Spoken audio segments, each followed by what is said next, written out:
Okay, today is May 26th, 2021. My name is Chris Collins, and I will be interviewing Hurley Haywood as part of the Spark program.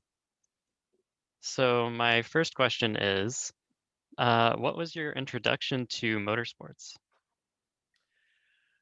Well, that's a long answer. The motorsport part of it, I started driving a full-size car when I was 12 years old.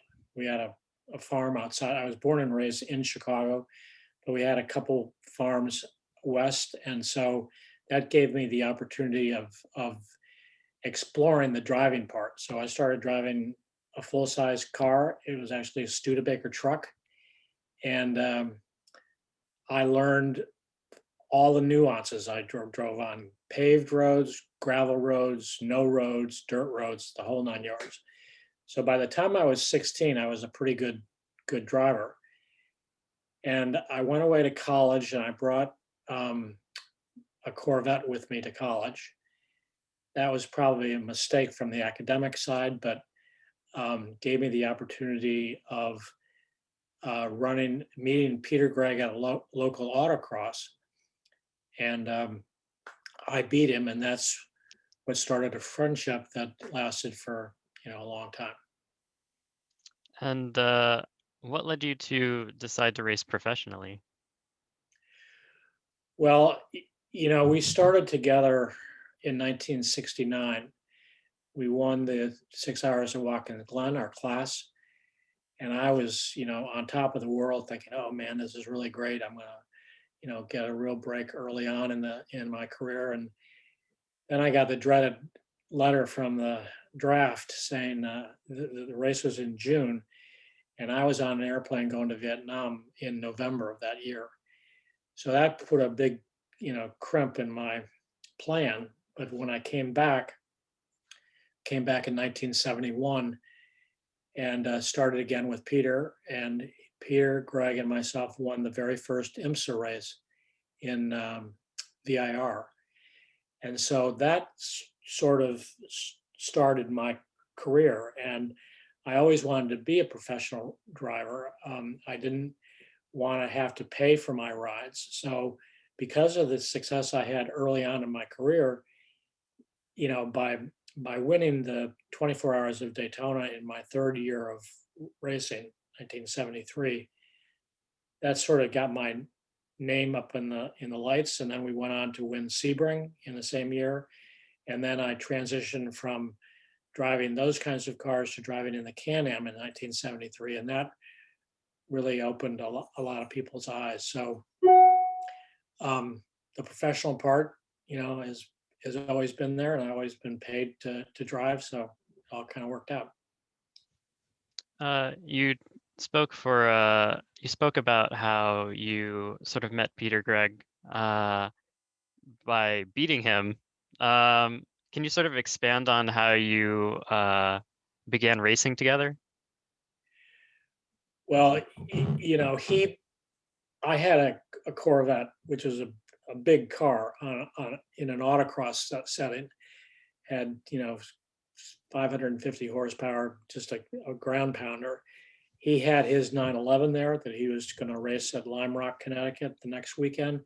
He wanted to test something that he had thought would work, and that's really kind of how we met each other. And he said, "My wife is barbecuing tonight. You want to come back to my house and have dinner?" And so that kind of cemented that early friendship. And um, I think that Peter saw a natural ability in me that he could capitalize on, that would be a good partner for him in racing. And in the early days, I had talked my dad into helping me support it, and he gave me a 2-year window. He said, "I want you to be safe. I want you to be driving good equipment. I will help you finance it for 2 years. And after the 2 years is up, then you're on your own. You can't go down a class. You have to be at the same level or above."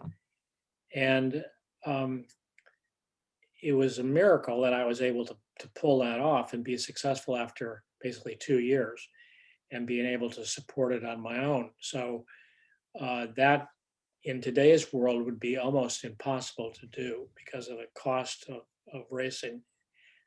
What I started with and what that same type of racing would be today would be, millions of dollars. So I got really lucky, and his first impression turned out to be correct, and we won a lot of races together. And I raced a Brumos car, a Peter Gregg car, until his untimely death in 1980. Mhm. Um, and during your time racing with Peter Gregg, um, did you two ever have any serious disagreements about anything in particular? Well, when you were a friend of Peter Gregg's, you had a lot of disagreements. He had a very volatile personality, and what he wanted was what the rule was. So it was almost pointless to go try to argue with him on any point. He was a very intelligent guy. He was a Harvard graduate, a military officer, and he was used to people obeying that. Because of my time in the military, I learned on how to deal with that. And I think that worked for me because um, I didn't question. I wasn't going to do something stupid, but I wasn't going to question what he wanted, thinking that I knew better than Peter. And it kind of worked out. But he was at that point, he was bipolar, which we didn't really know what bipolar was. We didn't really know the bipolar part of it even existed in personality. So those were issues that he was dealing with, and in my personal relationship with him, you just accepted what he was because you knew that that would change in 10 minutes. So he could be throwing you out of his office, and 10 minutes later he would say you want to go to lunch. So it was up and down all the time. You mentioned your time in the military. How did you react to being drafted in 1970? Well, that was horrible. And it was, my family could have pulled some strings and probably gotten me out of it. But I told my parents, my country called, and who am I not to go over there and fight? I don't want to go over there and fight. I don't want to go over there and kill people, but my country calls, and for whatever reason, I'm going to say, okay, I'm going. And I had friends that have gone in there. I had friends that got killed over there. So it was just something that I felt personally that I had to do. And I'm glad I did. It was very good training from the racing standpoint. I didn't have any racing over there, but I knew how to analyze situations where you put a value on the risk to reward ratio. And if the ratio was too much slanted in the wrong direction, you didn't do it. So that kind of philosophy and that kind of uh, analyzing what's going on worked in the racing field. So I learned that in the military. I learned how to take instructions, not to argue, but also learned how to, keep your head down when the bullets are flying. And you served in the with the 164th Aviation Group in Vietnam. Correct. Uh, what memories stand out from your service with that group? I'm still standing here or sitting here. So, I mean, I worked for an airfield commander in Canton, which is a helicopter base in Canton is about 100 miles south of Saigon. And um, you just you when you're in a war zone, and I was 21 years old at that point, you learn how to deal with really bad situations, and you grow up really quickly. I didn't have enough time to be a stupid, foolish kid. And I think that when you fast forward that to the generation that now exists, they don't have that kind of really volatile situation that they have to survive in. They don't have bullets being shot at them.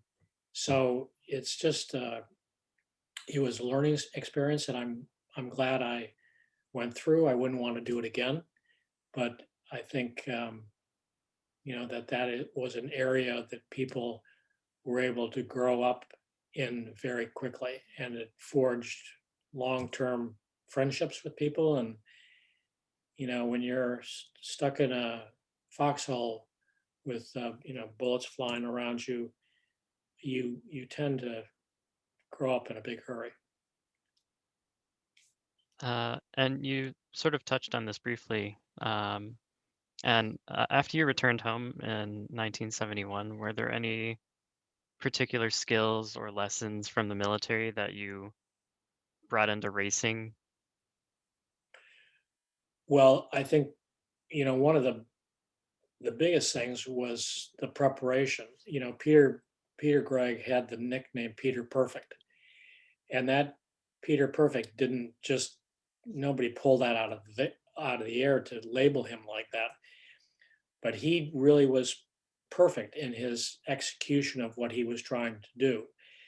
And that same kind of perfection and that same kind of planning every single detail of an operation was something that that I learned, that both of us learned in the military. He was a, a lieutenant, an officer, and I was just a grunt. And um, I raised up through the ranks, and I was when I got out of the army, I was a Spec 4.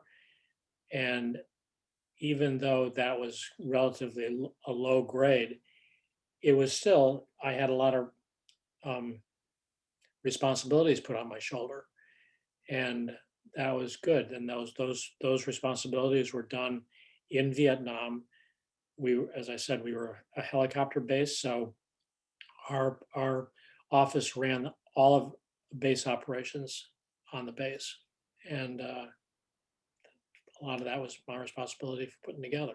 So all those lessons are well learned, and you don't. Those lessons are accelerated when you're in a war zone. Yeah. Um, and you after you got out that same year, 1971, you won your first IMCA GT title.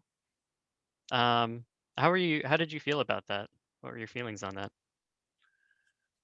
Well, that was really great. I mean, I was actually making a little bit of money. I got a percentage of the purse money, and in the big scheme of things, that fit really perfectly in the 2-year window that my father set down. I don't think he ever in a million years thought that I would be successful and able to, get to that 2-year threshold. But it all worked, and it was really exciting. We had a great car, in that little 94 Porsche 914 GT, and we were like, Peter and Goliath. That was, us against the big guys, the Corvettes, the Camaros, the Mustangs. And because we had really good reliability and really good, pit crew work and car preparation, we were able to, we would be sort of not very competitive in the first part of the race, but by the second half, by the midway point, we were coming on strong, and then we just annihilated the competition in the last half of the race. So it worked. It really was. Porsche is known for their reliability, and that's one of the reasons why we won the championship. We won that championship together in 1971, and then I was given the responsibilities to do the um, all of the driving in the 911 in 72, and I won that championship outright. Mhm. And you won the first of your 5 victories at Daytona in 1973. What do you credit your continued success on the track? How do you credit that?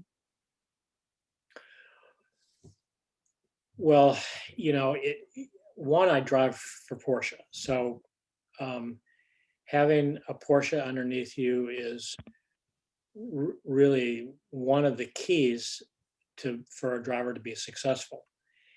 And I have really been lucky that, I've been able to drive all of the generations of different Porsches that have come through.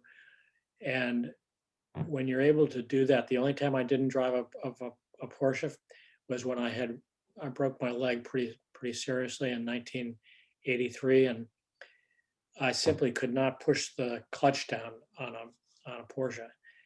And so, with Porsche's encouragement, I went over and drove for Jaguar, which was a very good car, and we won a couple races against the Porsches.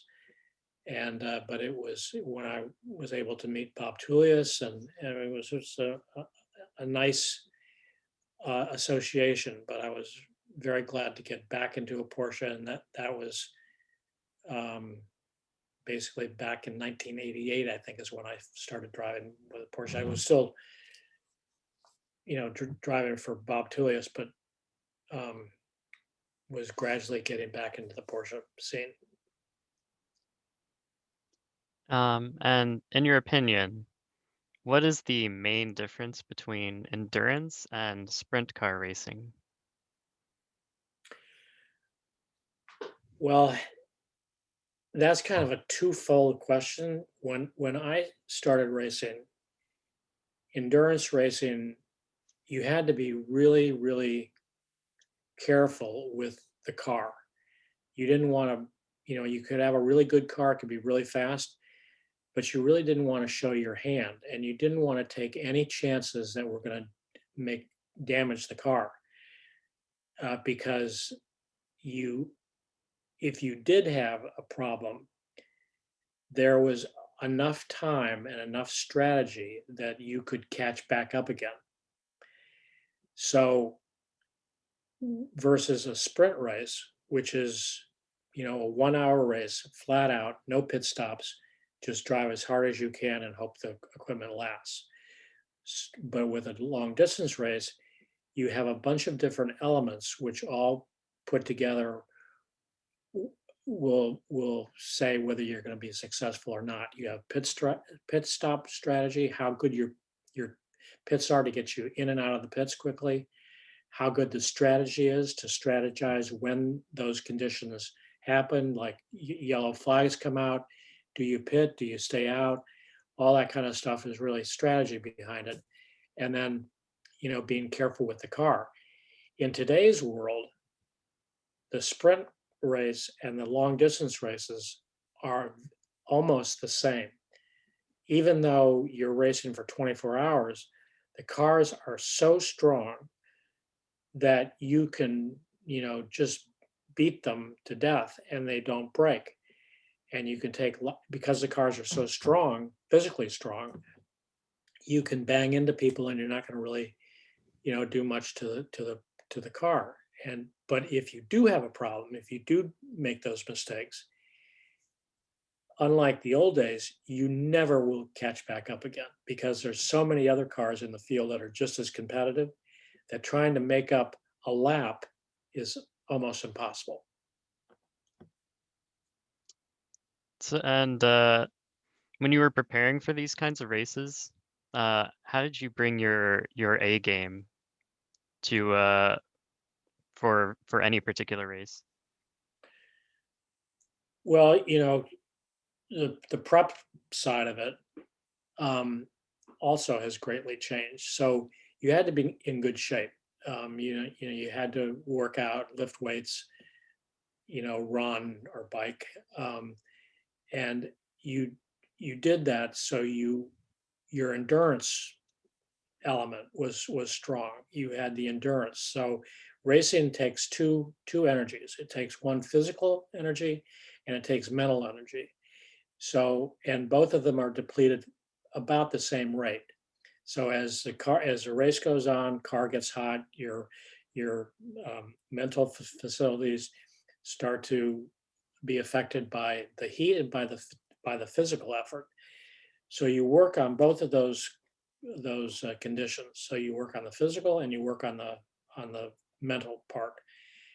And those that are successful in doing that are the ones that usually end up winning the race. If you take a look at any racing series, there's a handful of guys that are really competitive and they win constantly over and over and over again. So why is that? They've got the right formula, they've got the right mental thinking, and that helps them with winning on a consistent basis. Did you do anything special to sort of keep yourself in that mental state so you can keep going? Well, once the race starts, then sort of automatically. I don't really remember if I did anything special to get into that thing. You know, you a lot of times drivers go into a long distance race where they're so wound up that sleep for them during the race is almost impossible. But when I would get out of the car, I would go lay down and go immediately to sleep. So then somebody would come wake you up, and you'd have like maybe 10 or 15 minutes to get yourself prepped to get back into the car.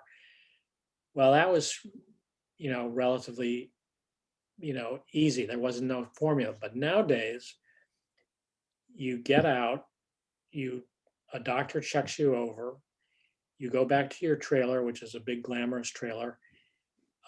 You have something to eat, and then you lay down, and then somebody comes back to get you up when your next stint is coming around, and they put you on an exercise bicycle to sort of get the blood flowing, get your mind thinking, and then transport you back to the car to get in.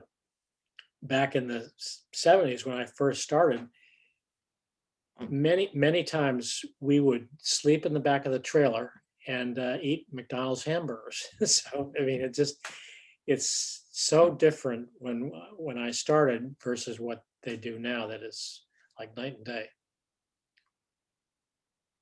And over the years, I imagine you've had a lot of amazing moments.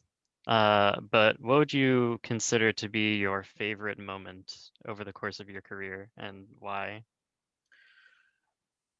Well, if you that's a hard question because there's so many really strong points that stand out. I think that the two things I remember is when the first Daytona win, 24-hour win. That was sort of the catalyst that started my career off. And then backing that up, as it was not a fluke, was winning the 12 Hours of Sebring, which was the next race. So that first race at Daytona was really special. And that if I had to pick one of the most important races in my career, it would be that race. And then the second thing was the first time I went to Le Mans in France. It was, my rookie year there. I'd never seen the track, never been to Le Mans. And going over there, winning for the first time, that was something that I was completely unprepared for. I had a really great, group of teammates, Jackie X and Jurgen Barth, and those guys helped me get my head around racing there. It was a very fast track, it was 8 miles long. Average speed was 165 miles an hour. So you didn't want to make any mistakes because those mistakes would happen at a big speed. Those were the days that you would be doing well over 200 miles an hour on the straightaway, and the straightaway was 4 miles long. So you were that was the only time that you actually could rest, could relax, which sounds crazy at 220 miles an hour, but that's where it was. So those two races, by winning Le Mans, was just an amazing experience to go through. There were just hundreds of thousands of people at the racetrack. They all, when the checker flag falls, they all emerge on the racetrack, and they, basically you're surrounded by this wall of people, all just screaming and yelling and trying to, pull at you. So it was kind of a wonderful experience, but a little scary at the same time. You sort of touched on how it could be pretty dangerous. I imagine over the course of your career, you've probably experienced some pretty intense moments or even scary moments. Are there any that sort of stand out to you? Racing drivers tend to not have a very vivid imagination, because if you ever imagine what it would be like to go out of control at 200 miles an hour, you probably wouldn't want to get back in the race car. But in all of the uh, accidents that have happened, they always were a mechanical failure on the cars. And I can deal with a mechanical failure because that's something that can be addressed and fixed. What's difficult sometimes is when you make the mistake, you personally make a mistake that causes something really bad to happen. And then you sort of question your judgment. But I've never had anything where I where I was the one that caused it. You might bump into somebody and that causes you to spin, but usually the spin is just not a spin, and you're not going to hit anything. But um, I scare myself all the time in a race car. Things happen.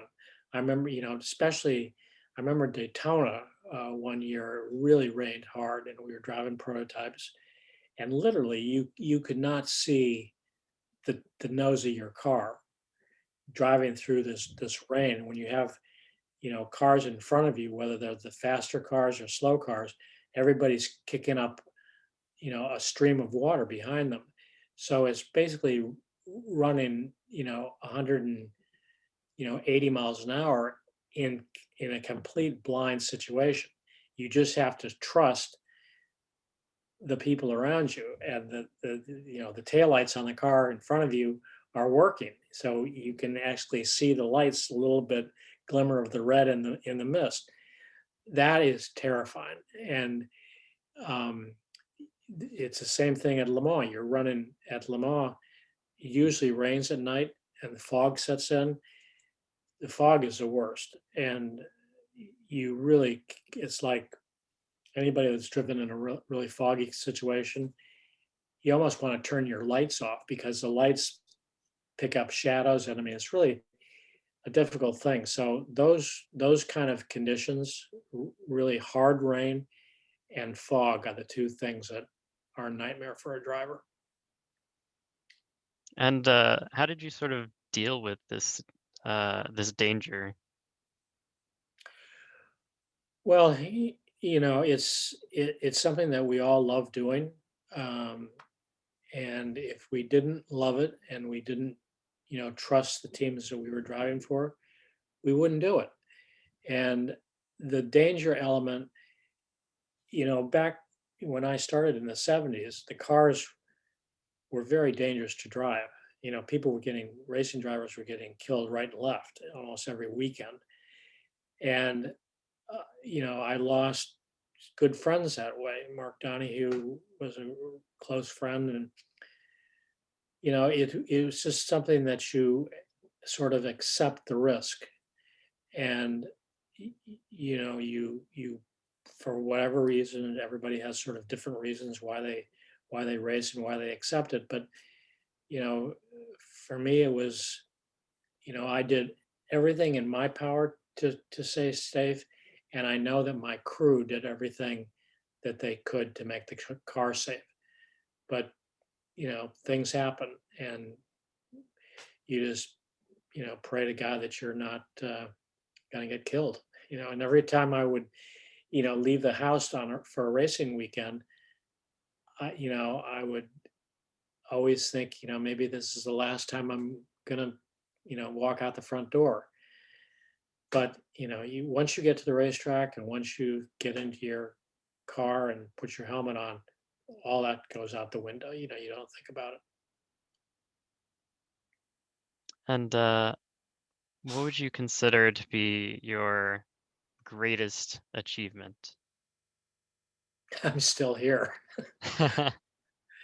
It just, I've been really lucky in my career. I've won a lot of big races, championships, and you don't you don't do that just me. You have a whole network that is working to make that happen. You have your car manufacturer that makes the car for you.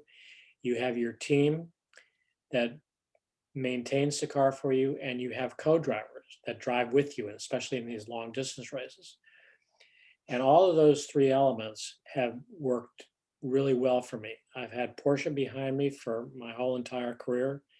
I've had great teams to race for. Brumos is one of them, and that's kind of been my home for the last 50 years. Um, and I've had great drivers. Porsche really had a wonderful philosophy on how they picked drivers that were going to drive with each other. And all of the co-drivers that I've had driving with them weren't there to prove that they were the fastest one in the team. Our job as a team of drivers is to get to the finish line first. And to get there, we have to do everything correctly. We're not going to go out there and try to set the fastest lap of the race. We're there to win the race, not to nobody remembers who the fastest guy was, but they remember who the winner was. So I've been really lucky to have great co-drivers, some of the best drivers in the world, and that's all kind of works to win races. And I've been lucky to have a pretty good record of that. And if you were to tell your past self something before all of the fame and experience that you have now, what do you think it would be? There's two things. One is you want to evaluate the risk to reward situation. So when you get some of these young kids that go out, they're really, really quick, but they do stupid things. They make stupid mistakes. And those mistakes in today's world cannot be made up. Once you have a mistake that requires a pit stop, you'll never make that back up again.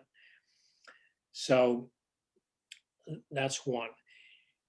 You also want to be able to really have a strict plan that you're going to adhere to and make all of the right moves, do all the right preparations. Preparation is key. And the ones, you got to be prepared. You don't want to have any unforeseen things happen that you're not able to deal with. So you've got to adjust to whatever situation. If it's raining, you have to adjust to that. If it's hot, you have to adjust to that. If it's cold, you have to adjust to that. So the ability to make changes in your driving is key to be successful. Those drivers that just have one style of driving that are not able to adapt to the different changes are not going to win. And a race car and a racetrack changes at every corner. Every corner is a little different. You might go around that corner 500 times during the course of a race, and every time you get to that corner, it's different. Cars different, tracks different, traffic scenarios are different. So you've got to adjust for all that kind of stuff. And finally, drawing upon your career in motorsports, what kind of advice would you give to young people trying to pursue their own future goals? The word cannot does not exist. So when somebody says, oh, there's no way that you can do that. No, that's stupid. You should try something else. Don't listen to them. If you have the passion to go off and do something, regardless of what it is, whether it's being a racing driver or the president of a big company or going up into space, nothing should get in your way. Don't let any barriers stand in your way. If a barrier is in front of you, you have two things to do. Either you knock the barrier down and go forward, or you turn around and go the opposite direction. And those of us that knock that barrier down are the ones that are going to be successful. All right. Thank you. All right. Um, I imagine you're really pretty busy. So I really appreciate you taking the time to, be here and everything. Um, so yeah, Well, thank you. you had good questions, and I hope people learn something from it. And certainly I've talked to a lot of people over the years, and every time I talk to somebody, and every time I go out into a racetrack, I learn something new. So keep your mind open. Definitely. Yep. So, well, I appreciate it. Thank you very much. Thank And you. yeah, it's always a pleasure. And if you got any questions, you can call me back. All right. Thank you. All right. Thank you. Have a good one. Bye.